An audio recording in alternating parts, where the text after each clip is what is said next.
আমার স্নেহের ছাত্রীরা, আশা করি তোমরা সকলে ভালো আছো এবং আমি এর আগে যা যা পড়িয়েছি তোমাদের পড়া হয়ে গেছে। আজকে আমি বীজের সংজ্ঞা এবং প্রকারভেদ এই টপিকটা আলোচনা করব এবং এরপরে পার্থেনোকার্পি আলোচনা করব। যাই হোক, বীজের সংজ্ঞা বলতে আমরা বুঝি ফলত্বক দিয়ে আবৃত বা অনাবৃত, পরিণত এবং পরিবর্তিত নিষিক্ত ডিম্বককে আমরা বলি বীজ।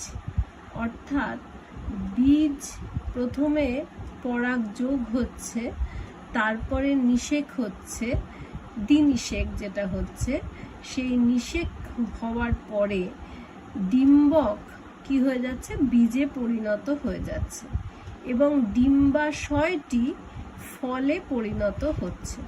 তাই জন্যে ডিম্বকের ওপরে ফলত্বক দিয়ে একটা আবৃত হয়ে যায় বা কখনো কখনো অনাবৃত অবস্থাতেও থাকে, সেই অংশটিকে বলা হচ্ছে বীজ।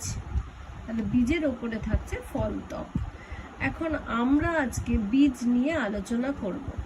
বীজ প্রধানত 3 প্রকার হয়: একবীজপত্রী বীজ, দ্বিবীজপত্রী বীজ এবং বহুবীজপত্রী বীজ। এখন বীজপত্রের সংখ্যা অনুযায়ী আমরা বীজকে 3 প্রকার ভাগ করি: একবীজপত্রী, দ্বিবীজপত্রী এবং বহুবীজপত্রী। কিন্তু বীজের খাদ্য সঞ্চিত হওয়ার অবস্থান অনুযায়ী আমরা বীজকে 2 ভাগে ভাগ করি: শস্যল এবং অশস্যল।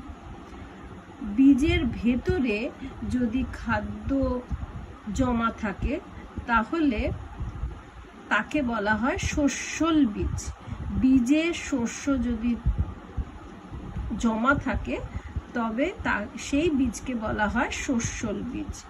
এখানে বীজপত্র খুবই পাতলা হয়। আর বীজে যদি জমা না থাকে, বীজে শস্য যদি জমা না থাকে এবং বীজপত্রে যদি শস্য জমা থাকে, বীজপত্র তাহলে পুরু হয়, তাহলে সেই বীজকে বলা হয় অশস্যল বীজ। অর্থাৎ বীজে খাদ্য সঞ্চিত হওয়া বা না হওয়ার উপরে নির্ভর করে আমরা বীজকে শস্যল এবং অশস্যল বীজে ভাগ করি। বীজে শস্য থাকলে এবং বীজপত্র পাতলা হলে তাকে বলা হচ্ছে শস্যল, আর বীজে শস্য না থাকলে এবং বীজপত্র পুরু হলে তাকে বলা হচ্ছে অশস্যল। এখন আমরা আগে যে বলেছি বীজপত্রের সংখ্যা অনুযায়ী আমরা বীজপত্রকে 3 ভাগে ভাগ করেছি: একবীজপত্রী, দ্বিবীজপত্রী, বহুবীজপত্রী। এগুলো শস্যল বা অশস্যল 2 প্রকার হতে পারে। শস্যল মানে আমরা আগেই বলে দিয়েছি বীজে শস্য জমা আছে।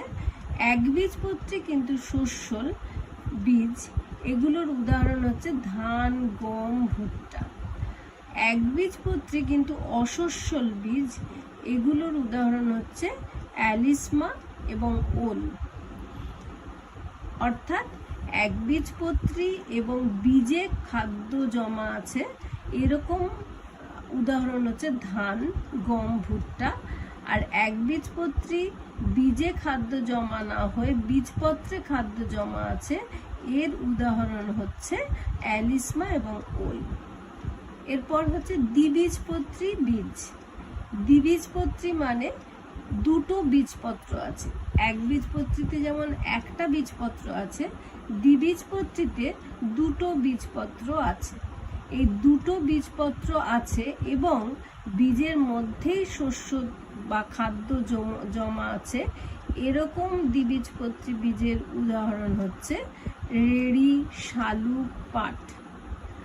আর বীজে খাদ্য জমা নেই, বীজপত্রতে খাদ্য জমা আছে এবং তার বীজপত্র 2টি, এরকম বীজের উদাহরণ হচ্ছে ছোলা এবং মটর, যেটা তোমরা সবাই দেখেছো। আমরা পরে ছোলা বীজের একটা বর্ণনা আলোচনা করব। এবং বহুবীজপত্রী অর্থাৎ বীজপত্র অনেকগুলো থাকলে তাকে বলা হচ্ছে বহুবীজপত্রী বীজ। যেমন পাইন, সাইকাস এগুলো হচ্ছে ব্যক্তবীজী উদ্ভিদের ক্ষেত্রে আমরা বহুবীজপত্রী দেখি, আর গুপ্ত বীজের ক্ষেত্রে আমরা দ্বিবীজপত্রী এবং একবীজপত্রী দুরকমই দেখতে পাই। এখন আমরা ছোলা বীজের একটা বর্ণনা দেখব। ছোলা বীজের কিরকম থাকে। ছোলা বীজে প্রথমে বীজত্বক থাকে, যেটা খয়েরি রঙের, যেটা আমরা ছোলা বীজের ওপর থেকে দেখতে পাই, সেটা হচ্ছে বীজত্বক। বীজত্বকটা খুলে দিলে অন্তর্বীজ থাকে। অন্তর্বীজে দুটো অংশ থাকে, একটা হচ্ছে ভ্রূণাক্ষ আর দুটো বীজপত্র। এইটা হচ্ছে ভ্রূণাক্ষ। আমরা ছোলা যদি ভিজিয়ে রাখি, যেটা সাদা মতো বেরিয়ে আসে, সেটাই হচ্ছে ভ্রূণাক্ষ। ভ্রূণাক্ষর পাশে যেটা আমরা খাই, সেই দুটো হচ্ছে বীজপত্র। এই বীজপত্রের মধ্যেই খাদ্য জমা থাকে। ভ্রূণাক্ষর এই অংশটাকে বলা হচ্ছে ভ্রূণমুকুল বা প্লিউমিউল। এর থেকেই কাণ্ড তৈরি হয় এবং পাতা বেরোয়। আর নিচের যে এই অংশটা, এইটাকে বলা হয় র্যাডিকেল বা ভ্রূণমূল। র্যাডিকেল বা ভ্রূণমূল, এর থেকে মূল তৈরি হয়। যেই অংশ ভ্রূণাক্ষের যে অংশ বীজপত্রের সঙ্গে আটকে থাকে তাকে বলা হয় পর্বস্থান বা নোডাল জোন। পর্বস্থান এবং ভ্রূণমুকুলের মধ্যের অংশ, এই জায়গাটাকে বলা হচ্ছে এপিকটাইল বা বীজপত্রাধিকাণ্ড। এই জায়গাটাকে বলা হচ্ছে এপিকটাইল বা বীজপত্রাধিকাণ্ড। আর এই জায়গাটা নোডাল জোন এবং রেডিকেলের মধ্যেখানে, এই জায়গাটাকে বলা হয় বীজপত্রাবকাণ্ড বা হাইপোকটাইল। এটা হচ্ছে হাইপোকটাইল, এটা হচ্ছে এপিকটাইল, এটা হচ্ছে প্লিউমিউল, এটা হচ্ছে রেডিকেল। এই দুটো হচ্ছে বীজপত্র, আর এটা হচ্ছে নোডাল জোন বা পর্বস্থান। এখানে সবকটাই লেখা আছে, এটা তোমরা আবার ভালোভাবে দেখবে। এরপরে আমরা আসছি, যেমন আমরা ছোলা বীজ, দ্বিবীজপত্রী, অশস্যল বীজের একটা বর্ণনা দেখলাম, তেমনি শস্যল একবীজপত্রী একটা বীজের বর্ণনা আমরা দেখব কিরকম হয়। যেমন ভুট্টা দানা একটা একবীজপত্রী এবং শস্যল বীজ। ভুট্টা দানার বীজত্বক এবং ফলত্বক যুক্ত থাকে। বীজত্বক ফলত্বক যুক্ত থাকলে তাকে বলা হয় দানা বা গ্রেন। যেহেতু বীজত্বক ফলত্বক আমরা আলাদা করতে পারি না, সেই জন্যে এটাকে আমরা দানা বা গ্রেন বলি। এটা ভুট্টার একটা ছবি, তোমরা দেখেছো। এখান থেকে কোনো আলাদা করতে পারি না বীজত্বককে, কিন্তু এক্ষেত্রে আমরা আলাদা করতে পেরেছি। বীজপত্রকে বলা হয় স্কুটেলাম, যেটা ভেতরেই থাকছে। আচ্ছা, ভুট্টা দানার দুটো অংশ, বীজত্বক, বীজত্বক আর ফলত্বক মিলে জুড়ে গ্রেন তৈরি হয়েছে। আর অন্তর্বীজ, অন্তর্বীজ হচ্ছে ভেতরে থাকছে। অন্তর্বীজ যে এই যে ভ্রূণাক্ষ, এই ভ্রূণাক্ষেরও ওপরে হচ্ছে প্লিউমিউল বা ভ্রূণমুকুল। এর থেকেই কাণ্ড তৈরি হয়। আর এইটা হচ্ছে ভ্রূণমূল বা রেডিকেল, এর থেকে মূল তৈরি হয়। আর এই অংশটা নোডাল জোন। নোডাল জোন আর প্লিউমিউলের মধ্যেখানের অংশটাকে বলা হচ্ছে এপিকটাইল বা বীজপত্রাধিকাণ্ড। আর নোডাল জোন আর র্যাডিকেলের মধ্যেখানের অংশটাকে বলা হচ্ছে হাইপোকটাইল বা বীজপত্রাবকাণ্ড। রেডিকেলের নিচে একটা লেয়ার বা আবরণ থাকে, তাকে বলা হচ্ছে কোলিওরাইজা। এটা খুবই ইম্পর্টেন্ট। কোলিওরাইজা, রেডিকেলের ঠিক নিচে থাকে একটা আবরণ, তাকে বলা হচ্ছে কোলিওরাইজা। আর তোমার প্লিউমিউলের ওপরে আরেকটা আবরণ থাকে, সেটাকে বলা হচ্ছে কোলিওপটাইলস। এই যে এখানে লেখা আছে কোলিওপটাইলস, এইটাকে বলা হচ্ছে কোলিওপটাইলস, এটাকে বলা হচ্ছে কোলিওরাইজা। এই যে এটা হচ্ছে ভুট্টার দানা, এইটা হচ্ছে কোলিওপটাইলস, এটা হচ্ছে কোলিওরাইজা, আর এটা হচ্ছে ভ্রূণাক্ষ, এটা প্লিউমিউল, এটা রেডিকেল। আর প্লিউমিউল আর র্যাডিক্যালের মধ্যে অংশটাকে বলা হচ্ছে নোডাল জোন। নোডাল জোন আর প্লিউমিউলের মধ্যখানে হচ্ছে এপিকটাইল, নোডাল জোন আর র্যাডিক্যালের মধ্যখানে হচ্ছে হাইপোকটাইল। হাইপোকটাইলের বাংলা হচ্ছে বীজপত্রাবকাণ্ড, আর এপিকটাইলের বাংলা হচ্ছে বীজপত্রাধিকাণ্ড। আমার মনে হচ্ছে তোমরা বুঝতে পেরেছো। আমরা বীজ আজকে পড়লাম, এরপরে আমরা পার্থেনোকার্পিটা একটু ছোট্ট করে বলে দিচ্ছি।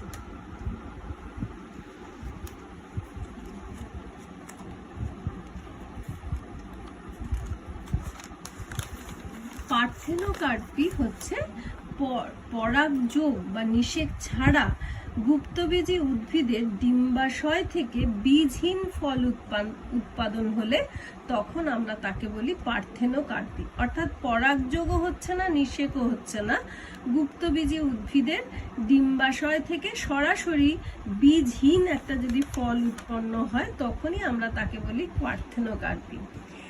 ওয়েস্টউড এই পার্থেনোকার্পিকে দুভাগে ভাগ করেছিলেন, কিন্তু পরবর্তীকালে বিজ্ঞানীরা পার্থেনোকার্পিকে 4টে ভাগে ভাগ করেছেন। প্রথম ভাগ হচ্ছে প্রাকৃতিক বা অঙ্গজ পার্থেনোকার্পি।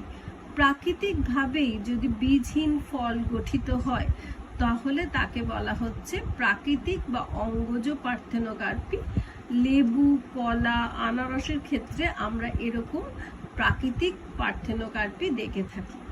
এরপরে উদ্দীপকের প্রভাব দিয়ে যদি আমরা পার্থেনোকার্পি করি ব্যবসায়িক ভিত্তিতে, তাহলে তাকে বলা হয় উদ্দীপকের প্রভাবে পার্থেনোকার্পি।